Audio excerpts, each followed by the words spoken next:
Gempuran produk impor yang dijual secara daring dengan harga miring serta menjamurnya toko online jadi musuh bagi para pedagang pasar Tanah Abang. Pusat grosir terbesar di Asia Tenggara ini pun kini sepi ditinggal pembeli. Jurnalis Kompas TV Astri Gunawan dan juru kamera Ricky Sultana memotret banyaknya toko yang tutup demi menghindari rugi.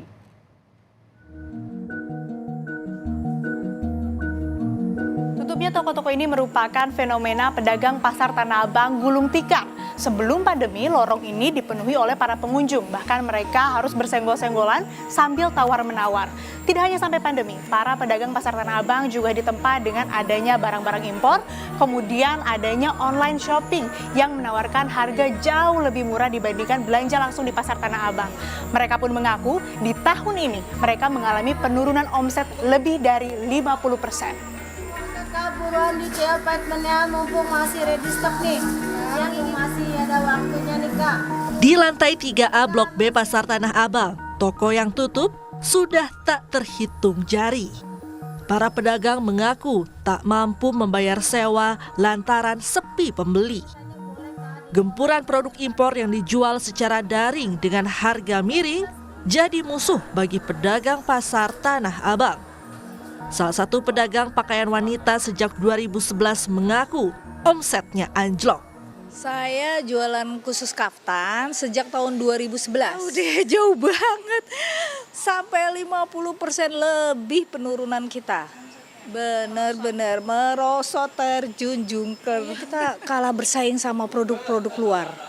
Ya produk-produk luar masuk ke Indonesia ini impor itu harganya benar-benar murah. Belum lagi yang online itu lebih murah banget. Kamar Dagang dan Industri Indonesia DKI Jakarta mencatat penurunan nilai perdagangan saat pandemi COVID-19 mencapai 50% dari 12.970 kios di Pasar Tanah Abang. Menurut Asosiasi Pertekstilan Indonesia, sebanyak 40% total produksi tekstil nasional dipasarkan di Tanah Abang dengan nilai perdagangan mencapai 30 triliun rupiah per tahun dalam situasi normal. Meski surut, kami masih menemui pembeli asal Malaysia yang mengaku setia berbelanja di Pasar Tanah Abang sejak 8 tahun lalu. Di tengah gempuran toko online, ia mengaku punya sensasi tersendiri belanja langsung ke toko. Dari Malaysia, dari Kuala Lumpur. Ya. Sebab Tanah Abang ni banyak pilihan, harganya pun bagus untuk personal atau untuk dijual balik. Jadi sudah 7-8 tahun yang dulu datang di sini sampai sekarang tempatnya masih meriah ya. Di sini sebab boleh dipegang, boleh ada feel-nya ya. Bahannya puas hati, puas mata, puas hati tengok feel. Jadi saya enggak mau beli di online sebab datangnya kadang-kadang enggak sama. Jadi puas hati datang ke Tanah Abang gitu. Pembeli juga berharap pemerintah bisa membuat regulasi yang berpihak kepada para pedagang pasar Tanah Abang agar roda ekonomi kembali berputar. Ya sih, kasihan juga ya untuk pedagang-pedagang yang di Tanah Abang. Tadi juga saya sempat ke atas, itu hampir semuanya tutup. Di situ ada yang sudah dikosongkan karena belum bayar. Ada juga banyak sekali pokoknya yang di atas tutup.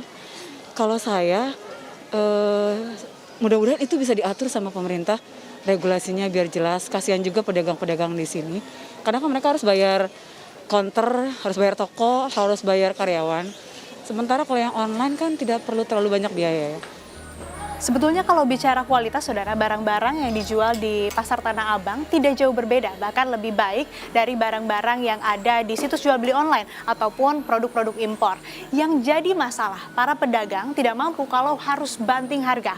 Mereka berharap agar pemerintah bisa mengupayakan untuk mengembalikan perekonomian yang ada di pasar grosir terbesar di Asia Tenggara ini. Astri Gunawan, Ricky Sultana, Kompas TV, Jakarta.